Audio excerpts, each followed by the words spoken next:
We're back. Chris and Company back and better than ever?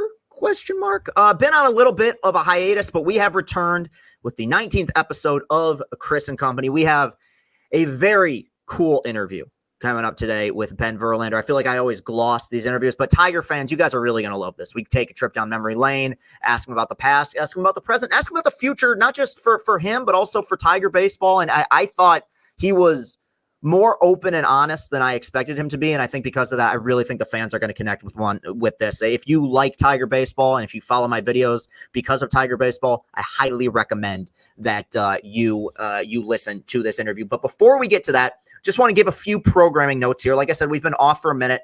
I'm not going to say I got discouraged necessarily, but look, this is something that's new, and I'm trying to figure out what works and what doesn't work for this show. The way that the plan right now, and I've talked to Austin about it, and I think this is just what we're going to do, is I want to do a show if I feel like that episode can be really good. I would rather spread things out over time than do a mediocre show weekly.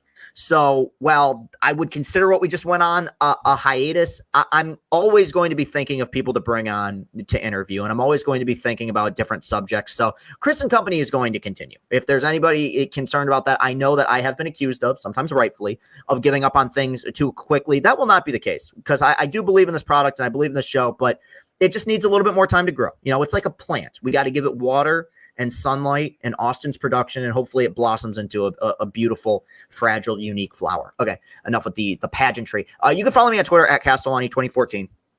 Instagram, Chris Castle 95. I'm on TikTok at Castellani 24, or I think it's Chris.Castellani, whatever. My TikToks are on. You'll find all that stuff. One thing we have started, and this was rather controversial for some people, but I have started a Patreon account. And I've seen some people kind of freak out about this stuff, but I just want to break down for anyone listening what the Patreon will entail. All Chris and Company episodes are going to be free. Okay. Now, if you want to get access to them early, you go to my Patreon. There on the Patreon, you will get weekly newsletter. You will get movie commentary tracks. You will get videos that are exclusive Tigers content, like the video I made after Torkelson was sent down and Justin Henry Malloy was called up.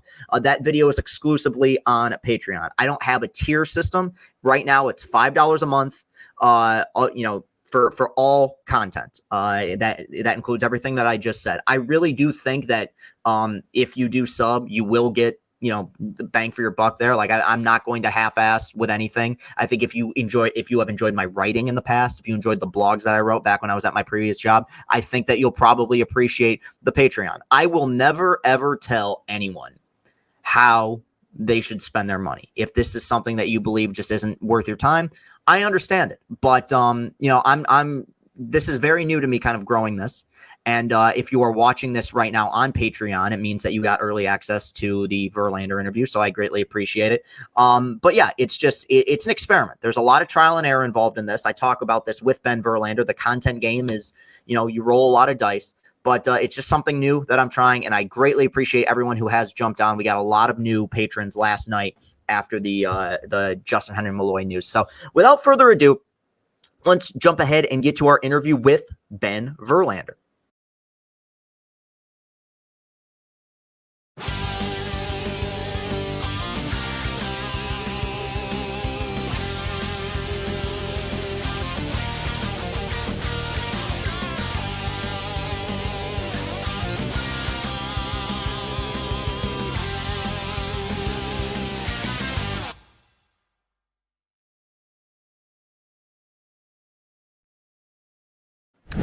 Chris and Company rolls on. It is episode 19, and today, our special guest, host of the Flippin' Bats podcast, a guy with a great brain because you follow me on social media, so you clearly have excellent taste, which I appreciate. A part of the Tigers family, I would say, definitely, gotta be. Ben Verlander joining the program. Ben, what's going on, man? Not much, man. I appreciate it for having me on. Definitely part of the Tigers family. Always will be. So always rooting from a distance, no matter what. And we'll definitely be we'll be talking about them. Well, I guess we'll probably kind of start out with the Tigers since we brought it up. I guess some news broke last night, obviously, with them sending Spencer Torkelson down to AAA, optioning him to AAA. surprising in the moment, not surprising that it came to this necessarily, I guess, kind of in terms of your reaction, not just to that news, but more so kind of just where do you see that organization at right now? Because it's clear that they've done, even going back to when your brother was there, a wonderful job with the pitching development. Offense, not so much. Is that kind of your takeaway from it? Yeah, it gets a little frustrating. It feels like the pitching is ready to win, and it just feels like and look, Torkelson, I don't want to deem him a miss. I felt like he was the pick in that draft. Yeah, He's we all everywhere. Yeah. Everywhere he's been, Arizona State, single A, double A, triple A, he's just raked. And unfortunately, it hasn't happened at the big leagues yet. But he's not the only one. It feels like hitting prospect after hitting prospect has come up and not been elite. And then you sign a guy like Javi Baez to change the offense, and that has gone poorly, to put it nicely. And it just feels like whatever their process is offensively isn't working. So yeah, the Torque news is a bit surprising, I guess, just because he's been up for a few years now, but something had to happen, and hopefully he can go down and get his confidence up. Yeah, and they did call up somebody that we are excited to see. Justin Henry Malloy is a legitimate bat. They traded Joe Jimenez for him. That was one of Scott Harris's first moves. High 800s, low 900s OPS with a lot of AAA at bats. It's like you said, there is a real frustration to it because it's been talked about, ad nauseum on my account. It's been talked about locally here with the fan base. It's a pitching staff that is 90 win good right now with the way that they're rolling. I mean, tonight they got, for my money, the best pitcher in the American League going into Eric Skubal. I mean, he's just been remarkable.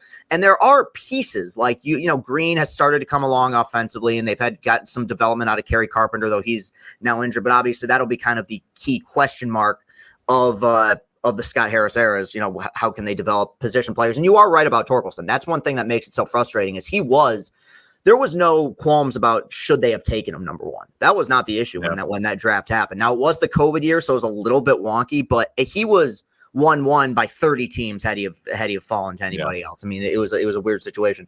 You spent, obviously, growing up with Justin, you had a lot of memories in Detroit, got a chance to see, watch him play in 2 World Series, saw him win an MVP. Are there any specific memories from that run that stand out to you in terms of this is my lead story when I think about Detroit? Yeah, I think I have a couple. One great, one on the opposite end of that. But the one that I constantly think back on when I look at Comerica Park and my time being there had to be the Maglio walk-off to go to the World Series against the A's in the ALCS. That was incredible. I mean, that was like emotional. There were tears. That was one of the coolest moments of my life. That was 06. Yeah. So I would have been 14 years old. I was basically on the field by the time Maglio touched home. It was just it was an incredible memory. And I look back on that and look back on my time there and being there. And that's the moment that sticks out to me. On the opposite end, it was being at Fenway and the Big Papi homer and the cop in the bullpen with his hands up and Torrey flipping over the wall. It's a nightmare. I see it all the time. I've gotten to, as I now do what I do, I've gotten to talk to Big Papi about that moment. And so just so many memories, so many situations that I look back on so fondly. And it truly is. It's an incredible place. And when the Tigers are good, man, that city rallies around the Tigers. Detroit's a baseball city, man. I want the team to be good so badly because it's just a place full of a lot of memories. And it's too bad, obviously, with the team, being what they've been over the last 6 or 7 years, it's been disappointing. But you see these glimpses like Miggy chasing 500 and 3,000, or just these early on in the season when they got off to this good start, just any glimmer of hope, and they fill that place. I mean, it's still an electric atmosphere. And obviously, you brought up the Maglio home run. One thing that was so interesting is that the Tigers went so long being inept. I mean, they went 19 years without making the postseason. Justin's first year, all of a sudden they're in the World Series, and it kind of ushered in this new era. Was there, just how much of a surprise was that for your family that, he was drafted number 2 overall with the idea of this is going to take some time. They had just come off of a nearly 120 loss season to kind of immediately be in the thick of things. Just kind of how fun was that to not have not a whole lot of basement dwelling in the time in which he was pitching here? No, not a lot. Things changed around pretty quick, right? When he got up and then the Pudge signing, and that really Yeah. just turned the organization around. I just remember it was an interesting time because I just remember I was really young on draft day. That was like 03, 04. I was like somewhere between 10 and 12 years old when he was drafted. So it was also pre like fast internet. Like I remember my dad trying to set up the stereo system in the house for the draft. And he wasn't doing it properly. It was going miserably. And my dad was freaking out and he was all flustered. And we get a call on the house phone and my mom answers and she's like, "Hey, like, sorry, we have to call you back. We're trying to get the MLB draft up." And then we get a call back a little bit later from the same number. And that ended up being Dave Dombrowski, who my mom said, "We don't want to talk to you. We're trying to figure out the draft." And that was him calling, trying to say that we're drafting Justin second overall. So we actually found out that way instead of my dad being able to get that up and running. But yeah, it was just it was a really cool time. We knew I was so young. It wasn't my thought wasn't, man, the Tigers stink. This is going to take a while, but you never know how quickly someone's going to move through the system. You never know if he's going to make it to the big leagues. Like I wasn't in the baseball world yet. I just know him as my brother. He's 9 years older. He's a good pitcher. Hopefully he makes it to the big leagues. And then in 05, he gets a spot start 4th of July in Cleveland. And from there it was off and running. And then in 06, obviously a great year. So it all just happened really quickly. I mean, 04, the Tigers were terrible. 05 hadn't turned it around yet. And then 06, you're in the World Series. It's like a crazy whirlwind. Yeah, well, when the guy you got the call from is a huge part of that. I mean, but when he was here and since he's left, I'm one of the biggest Dombrowski guys. And I think he has the greatest eye test for talent of any GM ever. And I think obviously Justin was a huge part of that. It's not surprising that he's won everywhere he's gone. Now, I want to talk about kind of your story here because I find it interesting that you've had kind of this outsider's perspective throughout, a heavy majority of your life, just kind of observing, ins within the Tigers organization, what the kind of the goings on in Major League Baseball. At what point in your kind of journey did you start to have a desire that you wanted to be in media? Yeah, when I finished playing, so I was in the Tigers organization for 5 years. I finished up and I knew I still loved the game of baseball. And that might be a weird thing to say, but when you're in it for so long and you play for so long and you want to get to the highest level and you're just grinding away in the minors and then you're done, it's easy. And you see it all the time. Guys just get away from the game and don't really want to deal with it. And I finished up and was kind of like, let myself be frustrated and sad for a while and thought that I was coming back.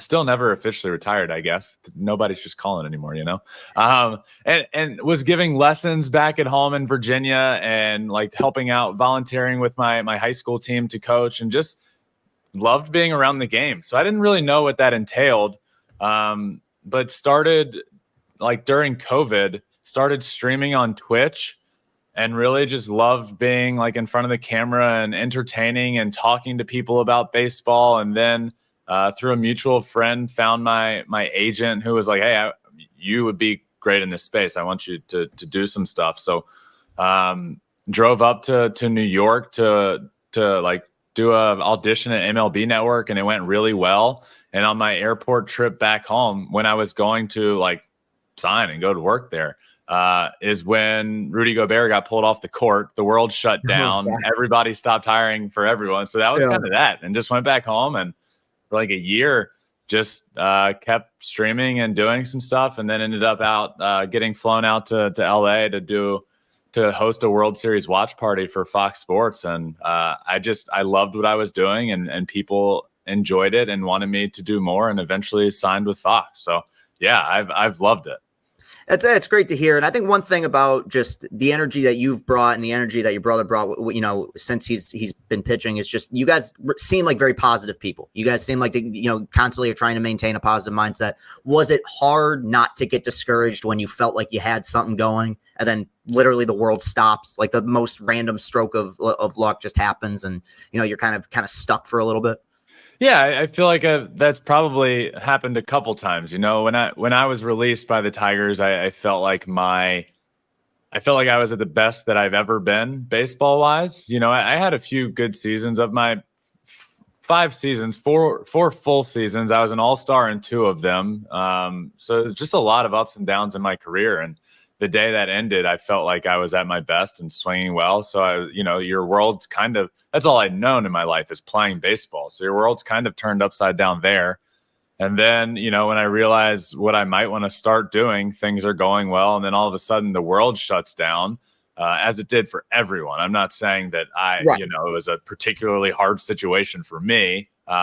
It was hard for everyone and continues to be hard for people. So that was just a situation where it's like, well, man, now I guess I'll go home and keep doing what I've been doing and starting to make content. And I didn't even really know what that meant, but I got a TikTok and thought I was just going to watch stuff. And next thing you know, I'm like making TikToks and I'm like, what's happening here? And all of a sudden, like, just started seeing what people wanted and making more and more and putting it out there more and more. And that's kind of how all this started. And that's still kind of how it goes, right? You just put stuff out and see what people want and see what people like and do more of that. So I've loved it. It's a journey and it's a process, and I'm still learning every single day. And I feel like it's just the beginning of my journey. And it's been so much fun, man. Yeah, trial and error is such a huge part of the content game where you're just like, okay, I guess this works. I guess people enjoy this. I'm going to keep doing more of this. Like whether it's the stuff that I do or the stuff that you do, there's a lot of like learning on the fly of what people want. Now, obviously, Justin came up as a pitcher. You came up as an outfielder. Did you ever have any desire growing up to pitch? Did you do any pitching like in high school, coming through the system? I pitched in college. I was a 2A guy in college. So I signed at Old Dominion pretty early because they were one of the couple of schools that wanted me to be a 2A guy. So I knew that's what I wanted. Went there for the first 2 years, did the whole 2A thing. I started as an infielder and was pitching, and then I was a pitcher and an outfielder. And then after my sophomore year, I was very average at both in college. And there's nothing, I was an average D1 baseball player as a pitcher and an outfielder like that. That's not a bad thing, but what I wanted to be a professional athlete, and I didn't feel like I was good enough to do that. And going into that off season or that summer, my college coach called me in and was like, hey, you're not going to get drafted as both. And he's like, you should pick one and focus on that. And he's like, I'm not going to tell a Verlander which one to pick, but I have an opinion on what you're better at. And luckily that's what I wanted to do. I wanted to hit. I want to play every day. I wanted to create my own path. I'm not dumb. I grew up at the same place as my brother. I went to the same school as him. We have the same rare last name. And every time I step on the mound, people are thinking, is this guy going to throw 100? And it's like, no, I'm going to throw 88. And so I wanted to have my own path. I wanted to make it because of something I did, not get drafted because people believe there's potential in my right arm with my last name. So I really focused on hitting that summer. And that next year was an All-American and played really, really well and ended up getting drafted in the 14th round. And so I did pitch in college, and then got two outings professionally when we were getting our butts kicked. Really? Position player pitching? Yes, exactly. They went pretty well. And then I feel like I was throwing 105 miles an hour in the bullpen. Came in. I did touch 92. So hardest I ever threw was professionally. And then, so you were legitimately pitching then. They weren't telling you to lob it. Like you came in there. Oh, they told me to, but I was like, okay, wait, like, no, that's not happening. They were like, 75%. It's like, yeah, okay. So I went up to the plate. I punched out because, of course, I did. And then I go back out to the mound, strike out the first guy I face on 3 pitches, dotted up on the corner. Next batter, strike 1, strike 2. I shook off my catcher as a position player to throw a curveball. Nastiest curveball of my life. Hits a rocket off the right center wall. I'm like, that guy's pretty good. That was Ronald Acuna Jr. Really? Wow. Yeah. Whatever happened to him, right? He's turned out pretty good. That's pretty incredible. And there's been so much talk, and you've been a part of that, and I've been a part of that, about kind of like how impressive what Shohei Ohtani does as a two-way player, right? And I find it interesting talking to you as somebody who has experience with that. Could you just explain kind of to the audience, because I feel like people get it, but maybe they don't completely like have a full grasp of it. What makes that so difficult? Like, why is it that there's been one player in multiple generations that's really been able to do it consistently? Yeah, I think that's kind of why this all started and why I talk about him so much is experiencing that on my own right. And I don't know if people have quite grasped that. I think people just run with, wow, you talk about him too much. What, like, why, blah, blah, blah, blah. And even if I didn't experience that in college, it's like, well, this might be the greatest baseball player of all time. Right. I hope a lot of people talk about him a lot. But going through college, trying to be a two-way guy, and then experiencing stopping that, focusing on one and becoming really good at it, just makes me, I would have told you at the time that it is impossible to do what he's doing at the big league level. I couldn't do it in college. And I'm not Shohei. I don't throw 100 and I don't hit 500-foot homers, but just the act of trying to do both and needing to cut corners for one reason or another with what you're doing. You know, like I would have a bullpen scheduled and then like post bullpen work. Like I would have to not do that to then go hit, and I'd have to leave some hitting drills to go pitch. And you just find yourself cutting some corners to do what you need to do. And that's what I think is so impressive at the big league level, that he's able to do this against the best in the world. And now, unfortunately, he got hurt, but now we're seeing offensively how good he can be because this series just focusing on offense. So it's remarkable. And what you see on the field is just a microcosm of all the work he's putting together on the back end of things that we don't see. And that's what I'm able to appreciate. And that's what I think makes him so good, is just all the work he puts in. It's your one body essentially doing two bodies worth of work. I mean, you're basically two players in one when you're at full health. And yeah, I mean, I'm with you. It's something that's been talked about and it's hard to even explain. I feel like it would be easier to explain. It's the equivalent of like if Tom Brady also played linebacker or something like that, where it's like people don't totally understand or grasp like how hard it is to do both. I remember one of my worst baseball takes ever, and it had nothing to do with him specifically, was that I just thought he would either be one or the other when he got to Anaheim. I'm just like, he'll be either a good hitter or a solid pitcher. I just don't see, because we've never seen it really. I mean, we never seen a guy be capable of doing both like that. There was no blueprint for it. Yeah. And one thing that Major League Baseball organizations love to do is put their fingerprint on you, and somebody down the road to be able to say, like, I was the one that told Shohei Ohtani he just needs to hit. And now look at him. He's a Hall of Famer, and I did that. But he the only way we would have ever seen somebody like Shohei, and that's not true anymore because he has shown that it's possible, and he has at least shown the blueprint. But the only way it would have been ever possible is for him to do it at the highest level in Japan and then come over as not a young, I mean, he was younger, but not like a young draft pick kind of guy. It's a guy that, oh man, he throws 100 and he hits a lot of homers, and he's been doing that at the MPB in Japan. Man, we'll obviously give it a shot here. And then kudos to the Angels for sticking with it when that spring training, it was not pretty. And then he was able to go out and win Rookie of the Year and kind of off and running from there. You brought up Japan just a minute ago, and you've had some pretty unique vlogs and experiences going to games in Japan. I know people who've been there, and it's very interesting because it really is like a college football atmosphere with bands and the way that they kind of interact with the game, the way the fans interact with the game. I'm curious, as somebody who's experienced both, what's something that you see in Japanese baseball that you would love to see translated to Major League Baseball in America? It is a different experience. Yeah. It's remarkable going to watch games there. It really is. They have all of these things that just make the viewing experience great. And the talent on the field might not be the same. It's close. It's good talent over there. But the fan experience, I really do think is probably better. I mean, everything they do, they have like mid-game fireworks. They have chants. And they have all these, and I'm not just talking like somebody hit a homer, here's fireworks. It's like, oh no, it's the middle of the second inning. We're going to turn off the lights and shoot off some fireworks. Like, great, do it some more. All these chants and instruments, and they have like, they're called, I forget what they're called in Japan, but they're beer girls that just run around with backpacks of beer.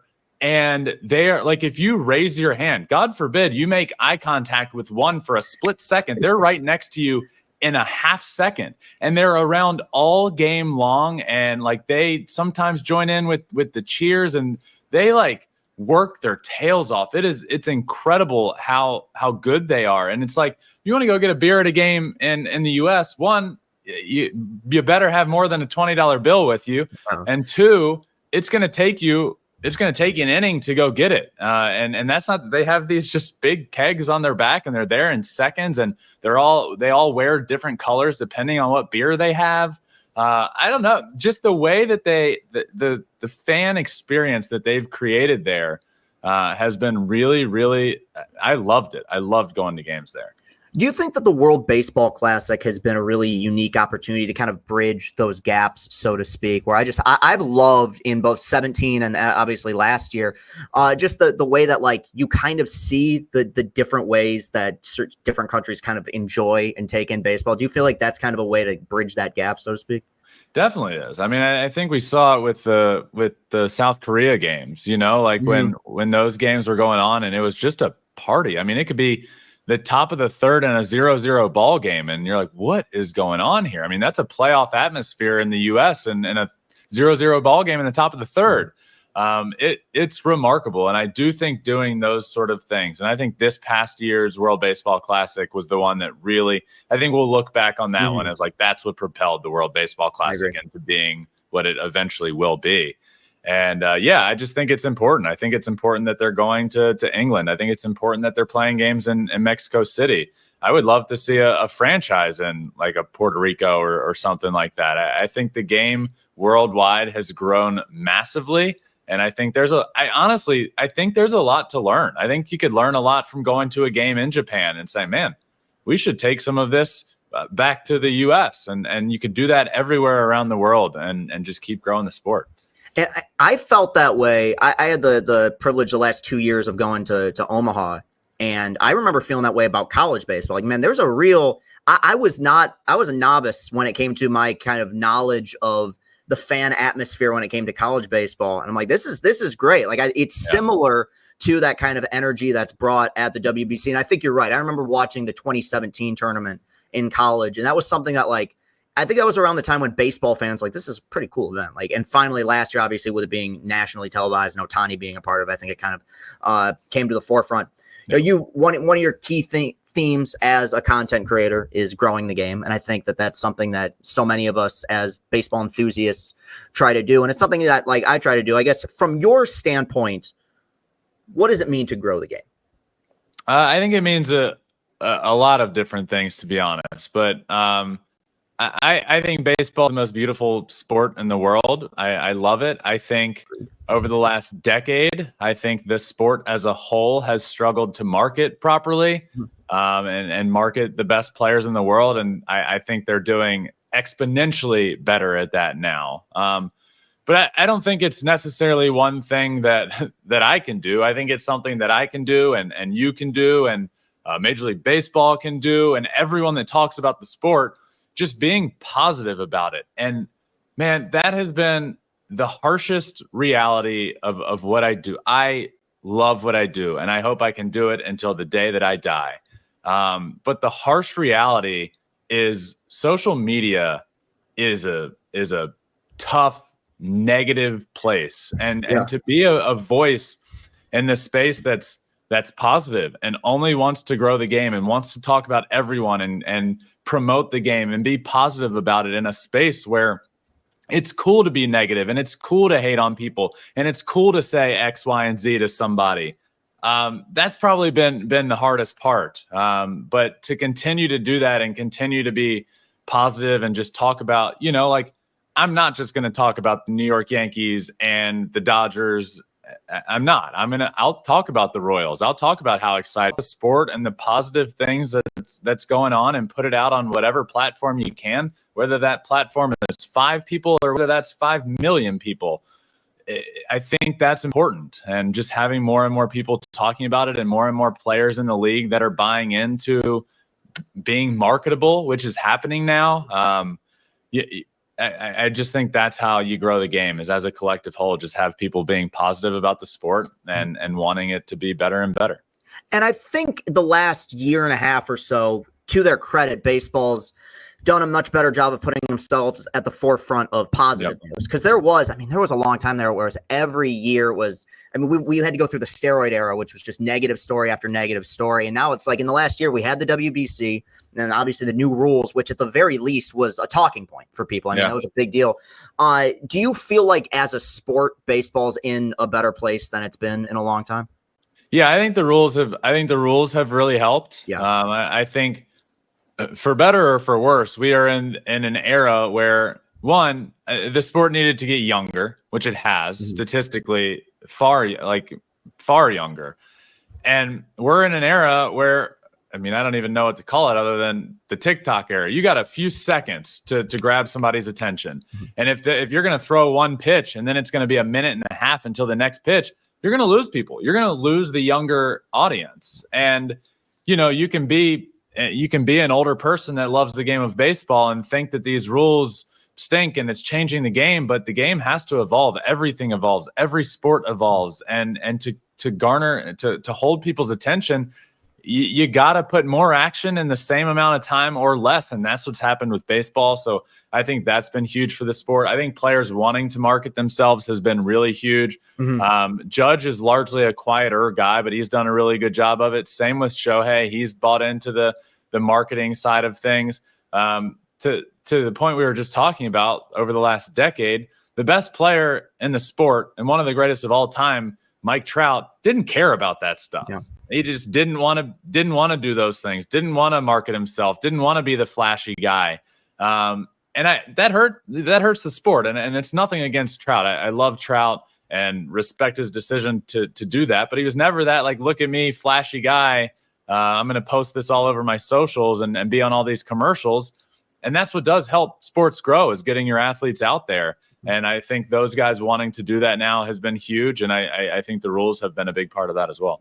I also think Bryce Harper's success that he's had in Philly has kind of led to him being back at the forefront of the league. Not to say that he ever went away, but he unlike, I'm not gonna say unlike Trout, but just the kind of juxtaposed, he really loves that. Like, I think he loves being the alpha male at the center of things. And, he's always been a flashy player. And obviously with him seeing the success he's had at Philly, it's helped him a lot. I remember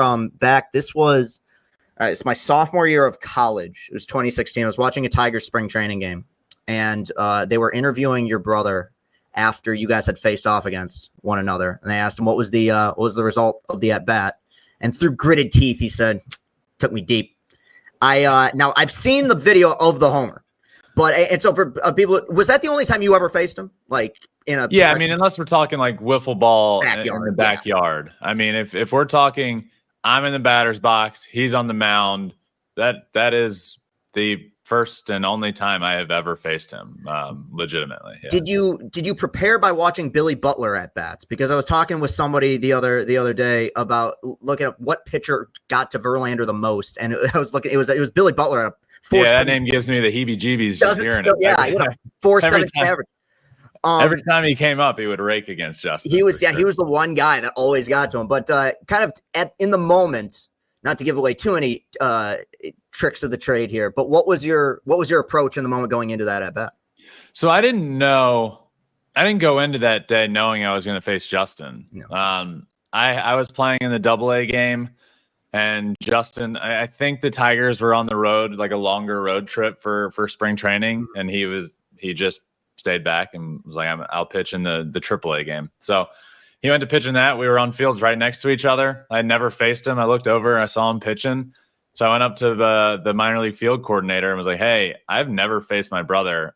Can I go face him?" And he was like, "Yeah, sure." And I knew he wouldn't want to face me. He wouldn't want to see me in the box, and people knew that. So he didn't want me to lead off the game. He was like, "Go stand on deck, but do it."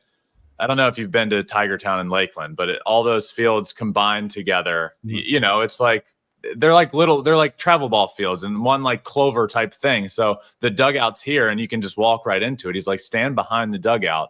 And then when the first guy gets on or gets out, then go up to the plate. First guy pops up to right field. As Justin turns around to watch the ball get caught, I ran up into the box. Next thing you know, he turns around to look and I'm standing there in the box and he's like, "Oh God." So I just knew, we've talked about this at bat forever since I was a kid. It was I'm going to hit a homer off you. And Justin would say, no, I'm going to hit you in the ribs. So I didn't think he was going to do that. But my approach was he's going to throw a fastball and try and break my bat. That's the only thing. He can't throw me a first pitch curveball. He just can't. It looks awful. You can't. So that's a lose-lose if you throw me a first pitch curveball. I knew it was going to be a fastball. Thought he was going to try and break my bat. So I just got ready for a heater. It was the fastest fastball he threw all day by 4 miles an hour. So I knew he was going to try and break my bat. And for first pitch I saw, first and only pitch I've ever seen against my brother. Took him deep and ran back to my field, touched home, ran back to the field, and never faced him again.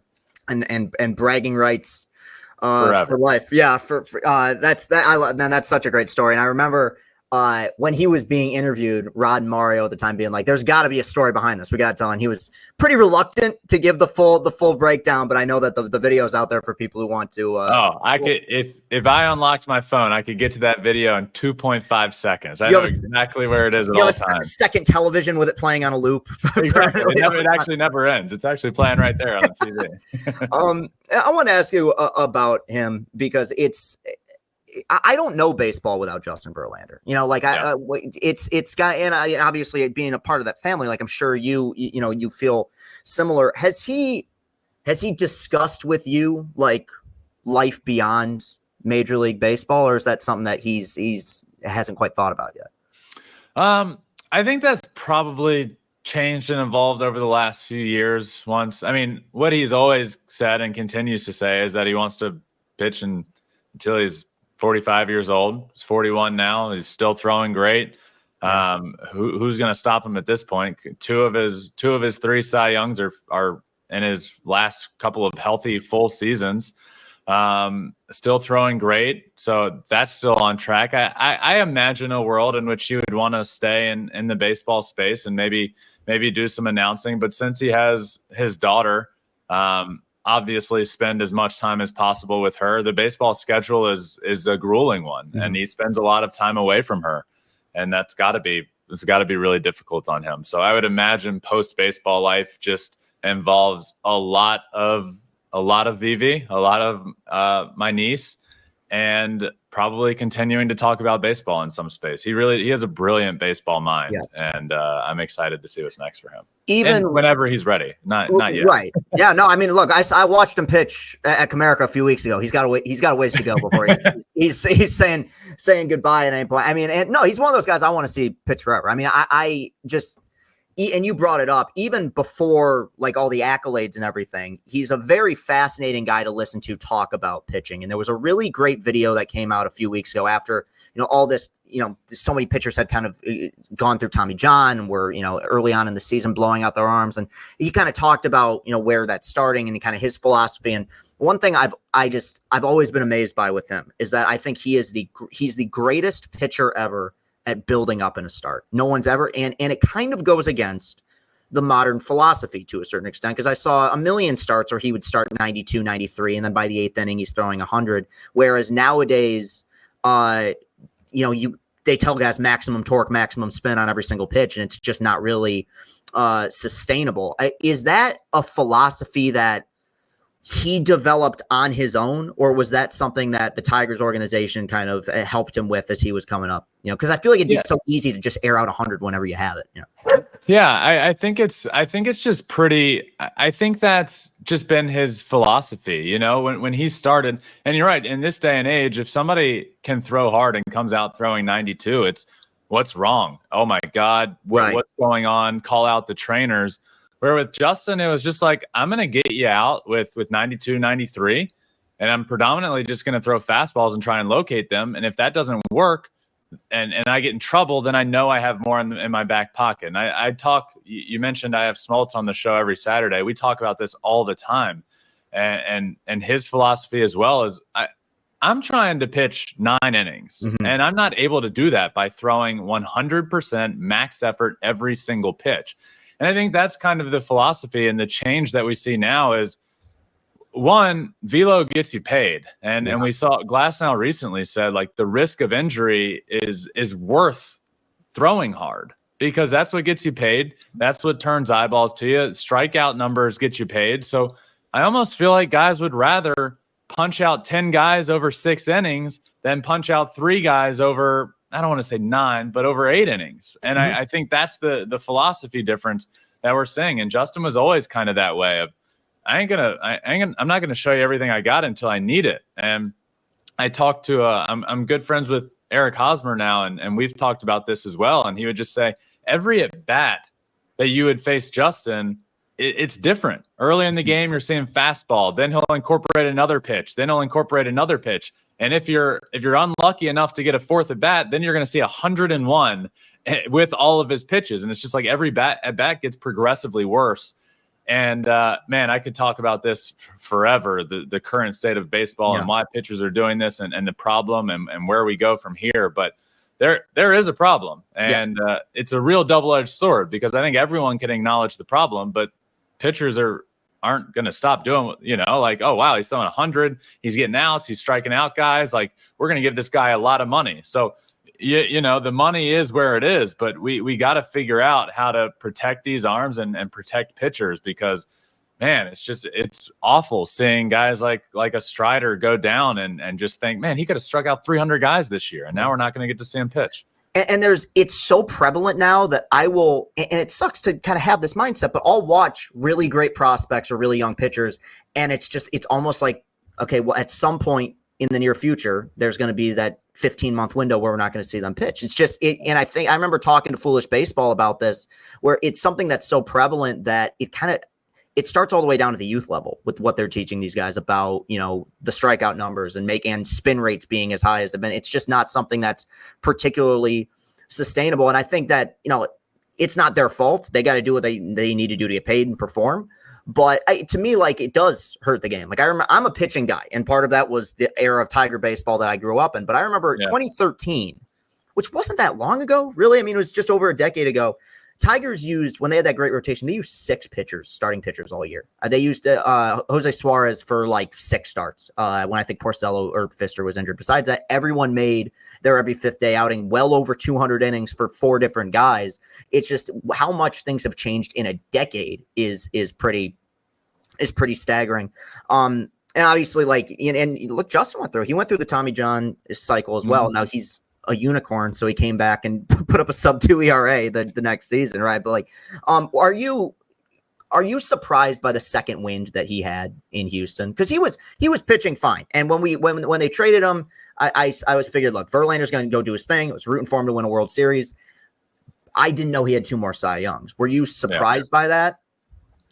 I mean, I'd be a liar if I told you I expected him to get Tommy John surgery and then come back with a 1.79 ERA, right, or whatever it was. Like, that's otherworldly. But what I'm not surprised by is the success that he's had, and that was an emotional time. That was really emotional for him at the age he was, to go through the first Tommy John surgery of his career and have to figure out, like, the timing of things. And do I push it to come back for October, or do I give myself an entire normal off season?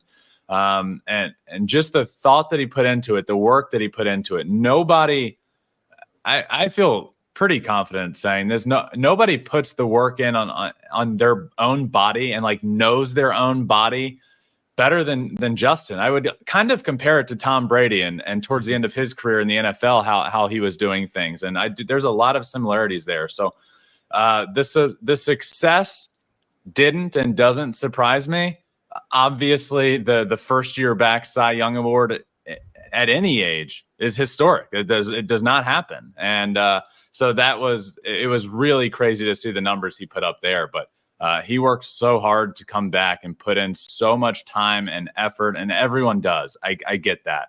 But as his career evolved, I think the fact that he got it later in his career, when Justin used to be a thrower, right? And he threw really hard. He's now a pitcher, and he studies, and he knows his own body, and he knows how to work himself back. And all of that combined led to the season it did. I think if he had gotten Tommy John early on in his career, I don't think it would have been the same result. I think it would have. I think that following year would have been a little bit different. But so when it happened, when it did, I was not surprised by the success. And that's a good point, because I feel like when you are a hard thrower and you come back from Tommy John, I feel like you haven't pitched in whatever 15, 18 months. It's so easy to try to just go back to where you were as a pitcher. I'm just going to throw super hard again. And that's sometimes, you're going to lose a tick on a velo, and you got to kind of change.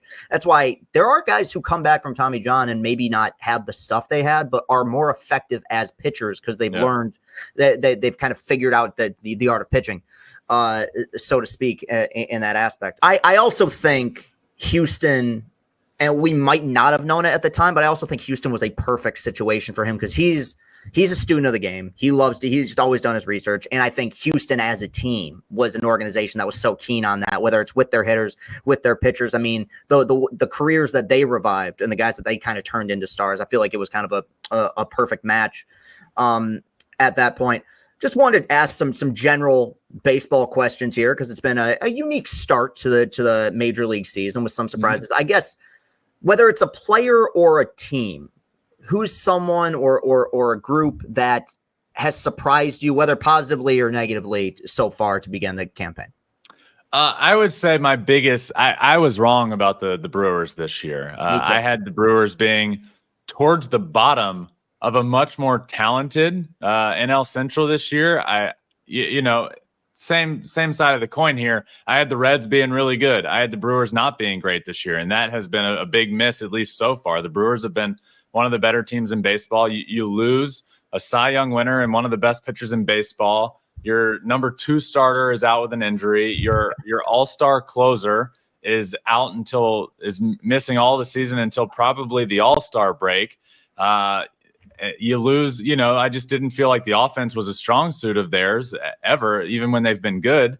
And they've just been really good. So I would say the Brewers being good, the Reds not being good so far, the Royals being good, the Astros being awful so far are all probably, to me, the biggest things that I've seen. I knew the Yankees would be good this year. They've been great. They've been arguably the best team in baseball. So there's been a lot. It's been pretty crazy. I'm totally with you on the Brewers. And what I think I've determined with the Brewers is they're the National League Rays, where every year I'm going to look at their roster and I'm going to say, I think they take a step back this year. They sold high on this guy, trading Burns is very similar to what Rays did with Glasnow or what they did with Snell. And even last year, they won the division. That was a bad offense last year. They were the lowest slugging percentage in the National League and still won that division. And, they traded Canna, who isn't he's not a huge power bat, but he's a good major league hitter. He's in Detroit now. And they just kind of picked up where they lost. And then they lost their manager. I mean, Craig Counsell goes to Chicago. It seemed like a nightmare offseason for them. And yet they kind of just keep rolling. I think that they're an organization similar to Tampa Bay that just has their system. They always find pitching. But even with the pitching, they usually find just replacing those innings from Burns and Woodruff. I figured that they would have a really hard time with, and they just kind of could keep going. Yeah, absolutely. I agree with you there. And they're a team that, it always is. Hearing you compare them to the Rays just makes me think that, sometimes hearing about Moneyball frustrates me because I think largely people see like Moneyball and say, wow, look at the A's and what they did and how impressive that is. And now the Rays kind of do that, but it's more of like an analytical twist to it. It doesn't really work. The A's didn't win. That movie makes it seem like the A's won the World Series. The A's got the A's lost in the playoffs. The Rays can't win a World Series. Like it can win in the regular season, but it doesn't win in the postseason. So everyone talks about like Moneyball and the analytics and spending a little amount of money to be good.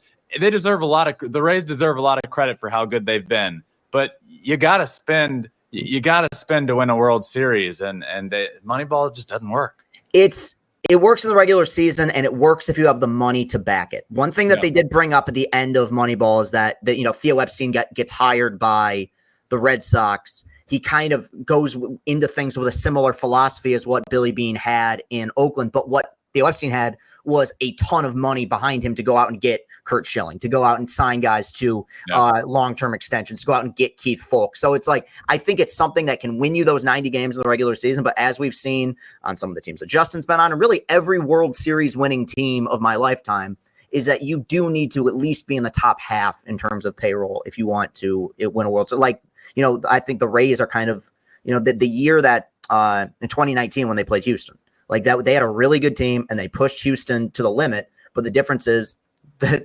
Houston had the ability to retain a guy like Garrett Cole, and or dude, Oakland with your brother, another prime example. They pushed us to the limit in 2012 and 2013. What was the difference? We had one of the highest paid pitchers in baseball pitching Game 5, and they didn't. I mean, that does ultimately make a difference. The other big surprise to me, and it's a team that I feel like I shouldn't be surprised by, is Cleveland. It just because Cleveland has become they've become one of those teams to me that they just kind of pull good teams out of nowhere. And what was so I couldn't get a gauge on them because in 2022 they had a great year and they almost beat the Yankees and they made it to the ALDS and they won that division going away. And I was high on them last season and they took a step back. So I wasn't sure what version of them was for real. Was it the 2022 team or was it the team we saw last year? Bieber gets Tommy John and they Tito's gone and they've just kind of continued to roll. They're another team that they're a great regular season team because they do a bunch of fundamental things really well. They always run the bases well. They make contact. J-Ram's obviously having another incredible year. I think he's the most underappreciated player of the last 10, 15 years, really. I think he's a Hall of Famer. And they're another team to me that just kind of continues to find ways to win. I don't know how long lasting it can become October, but the idea of them being 20 games over 500 at this point was insane to me. Yeah, I think if anybody had them being 20 games over 500, you'd be crazy and you'd probably call him a liar. I think Stephen Vogt deserves a ton of credit for what he's done as manager, first-year manager there with a team that, look, every time they're good, we say they overperform. But you look at it, and I've consistently said, I'm my own worst enemy here. I've been saying for years that the most underrated superstar in the game of baseball is Jose Ramirez. Yeah. And then you look around the team, you have the Luis Ariz of the American League with Stephen Kwan. You have Josh Naylor, who's really, really clutch and hits like huge late game homers. And you have good pitching. And by the way, they're doing this year without Shane Bieber. They have one of, if not the most dominant closer in the back end of the bullpen. By the way, probably the most underrated closer in baseball, Emmanuel Clase. I mean, it seems just because they play in Cleveland, everyone is underrated. And if you had these guys in like a New York market, Emmanuel Clase would be called the best closer in baseball, and Jose Ramirez would be one of the best third basemen of all time. And those things are true. You just don't talk about them as much. So I'm a victim. I'm guilty of it as well. I've said, I don't think they'll be very good this year. Where are they gonna win all these ball games? And here they are again. Yeah, the one thing that I'm just surprised by is that typically when they've won, they've done it with just fantastic starting pitching. I mean, going back to Kluber and when they had Clevenger and Carrasco, and I just, especially when Bieber got injured, I'm like, where's the production in terms of innings and just quality starts going to come from? I think that they've been able to kind of, scotch tape it together with, as you brought up, they get 5 innings out of these guys. Then they have a great back end of the pen. That's closing down games. It's frustrating because I'm seeing my Tigers try to tread water, and then Cleveland doesn't lose. So it's like, we got to keep looking at the standings. 2 more questions for you, man. And it's when I was doing I'll Say This a few years back. I responded to an article that was written about you on The Athletic, and I'm sure that it's something that you've had to deal with, throughout your career. But I guess just as you've gotten older, has it been easier for you to kind of deal with the nepotism, debates or arguments or even kind of just insults that get thrown your way? Is that something that did you expect to have to deal with that? And do you feel like you've become better at dealing with it? I definitely think it gets louder as you get more and more successful, right? And I hope in my career, I'm just scratching the surface of what I'm going to do. But luckily with that conversation, I have been dealing with it everything that I have done in life. And this isn't a pity party. This isn't a woe is me. It's just the way of life. But everything I've done, from making my middle school team to making varsity baseball younger than most people on the team, to signing at a Division I college that was also the same Division I college my brother went to signing with the Detroit Tigers, which is where also he got drafted, even though the very next pick I was going to get taken by the Dodgers, but I ended up at the Tigers where he is. And then I get a job in baseball, and it's not because of anything I've done. It's because of my last name. And, I think I'd be lying if I said it didn't affect me at all. It sucks. I think I want to constantly prove my worth in this space, and I do that in my own way and try not to listen to people. But I have been getting it for legitimately 20 years. Yeah. And I think that it does become a little easier to deal with it. And you just get, the louder it gets, the more you lean on what you've learned throughout life of trying to not let it bother you. And I felt like even at the beginning of what I do now, every single time somebody would say that. And I'm still guilty of it, but it used to be a lot more. Every time somebody would say, you only have this job because of your brother. It's like, well, did he make me a Division I All-American? Did he that's to get drafted? Yeah. Did he give me the degree in communications in college to be able to speak publicly? The answer to that is obviously no, but people don't care. And that's what I've learned on social media. And it was kind of the discussion we were having earlier, is social media is such a negative space. And the second you learn that the only people that are vocal are the negative ones. And for every one of those people, there's 10 of them that don't like speaking up and don't like saying things, but they really appreciate what you do. And they're very proud of you for doing what you do. And that's kind of the silver lining, is just knowing how many people appreciate what I do and respect that and respect how I got here. And I've never been one to say that, look, I think having the last name certainly can open a door, but it's up to you to do the work and to win people over and to get the job. I'm not naive enough to think that I'm not naive, like I know my last name carries some weight in the baseball space, but at the end of the day, it's up to you to earn where you want to be.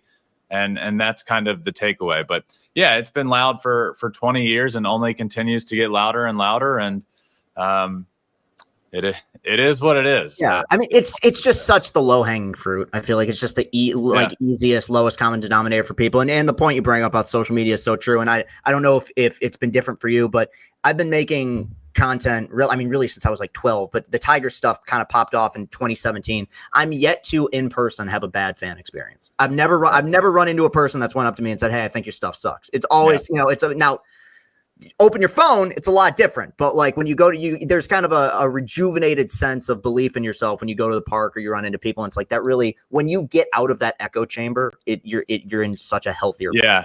Yeah, it's largely similar. I've started over the last couple of years to get more, like, people will yell stuff from a distance. I remember the 2022 World Series, Philly. Well, maybe it was the NLCS. Whenever I was in Philly, it was during the NLCS though, and Harper hit that Oppo homer and Joe Davis's call was unbelievable. Whatever. Yeah. Regardless, I'm walking down in the tunnel to get back towards like where our base is.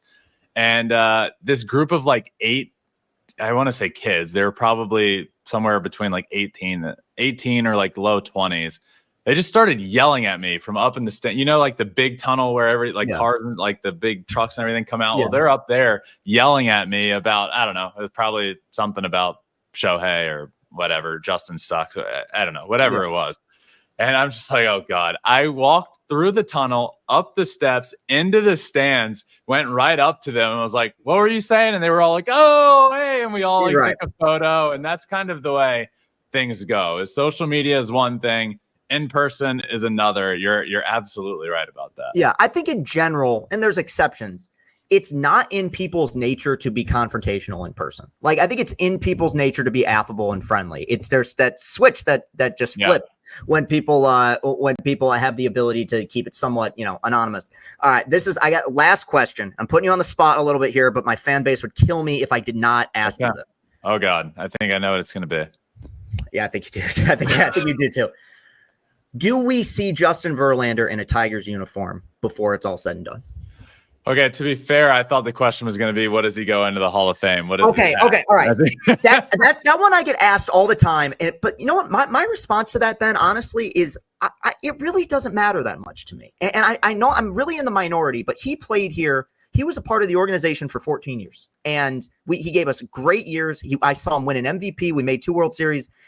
I don't feel like that's all a lie if he goes in as an Astro. But yeah, no, I avoided asking that because that's also, you don't know, and I don't think he knows. It's I do. I think that answer is pretty obvious. I think he goes in with a New York Mets hat on, but he surprises everybody. That stint with the Mets was just so magic. No, but because there's been talks about it, obviously, and like he's still pitching well, and the contract situation, people talk about it. Do you think that he comes back here? I think there's a lot of factors at play. I don't think he's against it. He's going to do what he wants to do at the end of his career. I do think that would be sort of a poetic ending to it all. I think he's felt the same since he left Detroit.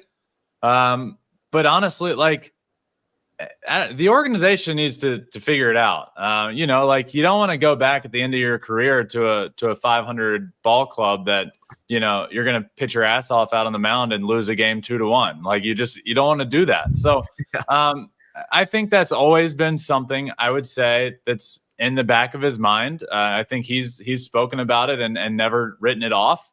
I still would say he's probably not written it off. But I think a lot of things need to fall into place, and he's still got a lot of years left, I think. And I could see it happening for sure. Was it ever something? Did he consider the idea after 2021 of heading back to Detroit? Like it wasn't something that came up. It wasn't something that we talked about. And I think it's different. And I'm not speaking for Justin here on behalf of a conversation that we've had in this instance. But I just, after that 2021 season, or when he was a free agent, where were the Tigers? Where, not in terms of reaching out to him, but I'm talking about in terms of like talent. They've kind of been the same team for a few years now, which is, man, they can pitch. And you do not want to run into Tarek Skubal. He's one of the best pitchers in baseball, if not the best pitcher in baseball. And they're going to pitch well, but they're a below 500 to a 500 team because of that offense. So, I could see it happening at some point, but we'll see. There's got to be. Yeah, no, I mean, look, when Dombrowski was here, it was very easy to get free agents to come to Detroit, not just because of the money, but because they were really good. It was very appealing. Hey, Torrey Hunter wants to come here because he wants to play with Miguel Cabrera and Justin Verlander. Destinations become more appealing when the team is more successful, and I think that's kind of going to be a sticking point for the next several seasons here. I think Chris Ilitch is a big part of that. I think the Ilitch family, here's the big difference in my opinion. I think Mr. Ilitch lived and breathed Tigers baseball, and he wanted them to be successful, and he would have done anything to do that in terms of, I think, look no further than the Pudge signing. Like the team sucked. Yeah. And it's like, we need to make moves to turn this all around. And with Chris Ilitch and the new ownership, it feels like we need the team to show us when it's time to go spend. And now you're just sitting with this club that's sticking around 500 because you're not making the moves, because you're waiting for them to do something more, but you're not putting them in a position to do something more. And it just feels like we're going about things backwards with the Detroit Tigers these days. There's no more, we need to go make this move because it's going to make us better right now. It feels like that's not what's happening. And that's what frustrates me is seeing the way that they're going about things. And really just this rotation is playoff ready. Yeah. This is a good rotation. The offense stinks. It is frustrating to watch it.